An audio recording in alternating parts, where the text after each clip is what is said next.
All right, to Germany. Angela Merkel's party has just lost big in the latest election, and Angela Merkel now says she wishes she could turn back time over the migrants. Looks like a job for Daily Mail columnist Katie Hopkins to us, who joins us from London. She's in real trouble with this one, but she says she'd love to turn back the clock, but she's not saying no more migrants.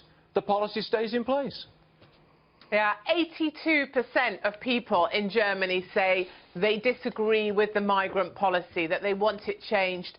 And she's always been saying, no, let them come, let them come. And it's only now, when she's suffered 2 defeats against her party, where she's been pushed into place, 3rd place, by an anti-immigration party, she's saying, oh, if I could change it, I would, if I could turn back time. But in reality, she doesn't really want to change her policy. Well, Katie, she's just a little bit sorry now that it's impacted on her and her chances of winning the next election. Are you going to say that there's a parallel with the immigration discussion here?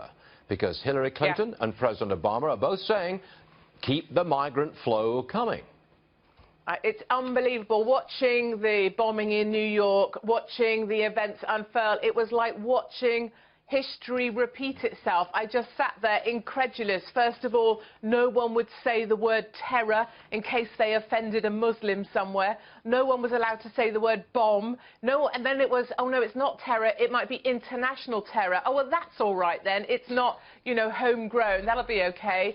And then, you know, this idea that we've caused the problem with our narrative of hate. People like me, people like Donald Trump, we've caused the problem. We had that as well. And then you have Obama standing up and saying, you know, do not let this make you afraid. Do not have fear. We will not back down. Well, that's all very well if you've got 24/7 and FBI close protection.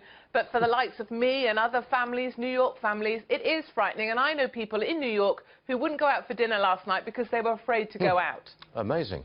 One last one on Europe. If Angela Merkel is saying this, and she's in such deep political trouble, would you go so far as to say that it is the migrant issue, the Muslim migrant issue, that has broken up Europe? I mean, again, am I being too strong on this? Absolutely. For me, Brexit was determined by the migrant issue. I believe we voted to leave the European Union because we did not want to be told how many migrants we were going to have to take. I now believe the same parallel will happen. America will have its Brexit, and I believe this is the moment Donald Trump wins this thing, because we've had enough of people telling us, oh, but it was only these 3 or 4 migrants, these 3 or 4 Muslims that did this. Everyone else is lovely. We get told here, oh, but Katie, a lot of the people that are also injured are Muslim. That doesn't make it okay. Multiculturalism isn't if we all die together. You know, I think this wins it for Donald, and that makes me a happy girl.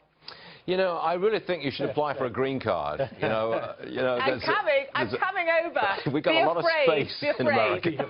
Be afraid. Katie Hopkins, thanks for joining us, as always. We appreciate it. Thanks very much.